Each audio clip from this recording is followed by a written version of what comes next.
Hi, I'm Jason Pontin. I'm the editor-in-chief and the publisher of Technology Review, and I'm here at Andy Pless's Beat Retreat to say a few words about the state of digital media.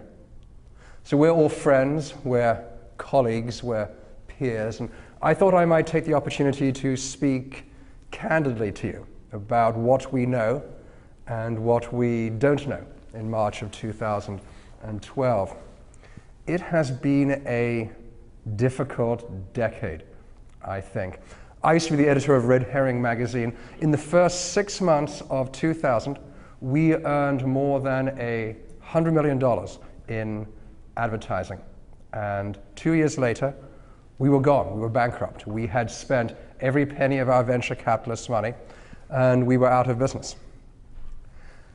Our story was by no means unique. 50% of people who were journalists in 2000 are no longer journalists. That's an extraordinary figure. And that's because of a fundamental economic law that we all know, which is that the internet taught audiences that they could read editorial content for free, and it provided advertisers with a more efficient way to advertise. But I think in March of 2012, 10 years after Red Herring closed, we have some reason for cautious optimism. Cautious optimism about how we can create a sustainable media economy for this century, which supports quality editorial and provides that essential function of the fifth estate. So I'm going to run through the things that we do know, and then I'm going to touch upon a few things that we don't know that I hope we'll be discussing over the next 2 days, and that smart people in this audience can help us solve. So here are the things that we know. So print, which if you had asked me a decade ago, would it still be around? I would have bet it wouldn't be. Print is still a good business. It's not a great business, but it's still a business because it offers both readers and advertisers a thing they cannot otherwise get. Audiences get this elegantly curated form factor, and it's delivered to them and it's a reminder that they should read it.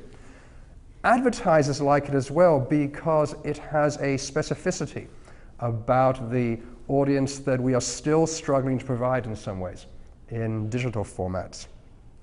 Here's something else we know. With few exceptions, the web is irreducibly linky, by which I mean that paywalls don't work. Now, there are a couple of organizations that have successfully put up paywalls. The Wall Street Journal, The Economist has a partial paywall, Consumer Reports. What they all seem to have in common is a few features. The information they have is genuinely unique. There's nothing else like it out there. It really is proprietary. The information is smart. That's another condition for an effective paywall. And at some level, it helps the audience make a transactional decision. And finally, it has to be well designed. But if you can't do those four things, I don't think you can maintain a paywall. Everything else demands to be linky because the web is an interconnection of people having a conversation. It's much more a community than any other medium we've had in the past. Here's something else we know, I think. Tablets, which many people in the media industry had a feckless infatuation with, the belief that it would somehow resurrect the business models of the last 300 years of media, have proven to be a disappointment if you thought you could simply go and pull the old print model out onto these new devices. And in fact, at least in the media world, it seems that if tablets do succeed, they're not going to succeed as little magazines. You know, these closed-walled gardened apps that we started to create at vast expense within the iOS APIs or the Android APIs haven't really succeeded.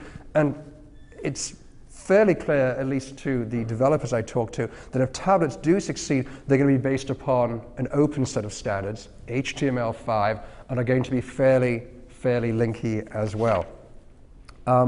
What else do we know? We know that readers actually will read long pieces a little bit, but by and large, they spend much less time inside individual brands than they did inside traditional media. They want to roam around reading things. In fact, the average reader spends less than 5 minutes a day, even on their most favored brands. We have learned that community is vitally important, that it is much more of a conversation, and that the group we used to call the audience are not passive consumers of our editorial.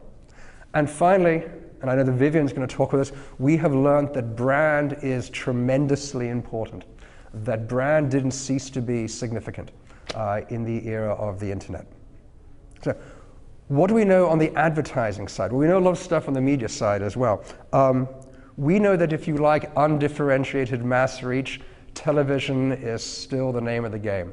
Television is still the most delicious advertising medium in the world if you want large reach. But if you want super efficient advertising, the best form of advertising remains keyword advertising, and increasingly these elegantly socially and geolocated demographics that social networks like Facebook and Twitter, Pinterest are beginning to offer. And that's why Google AdWords and AdSense are at the moment the largest advertising networks on the face of the planet, and I don't think that's going to change. Print, as I said, actually turns out to be a nice little advertising platform for many advertisers, but print publishers are such sad saps at the moment. We're such desperate individuals that you can discount the heck out of us, and we'll accept it. In my own publication of Technology Review, our print advertising, which had been the very foundation of our business for 112 years, now constitutes only a third of our overall ad revenues. So print is still there, and we can still get money from it, but it's not what it once was.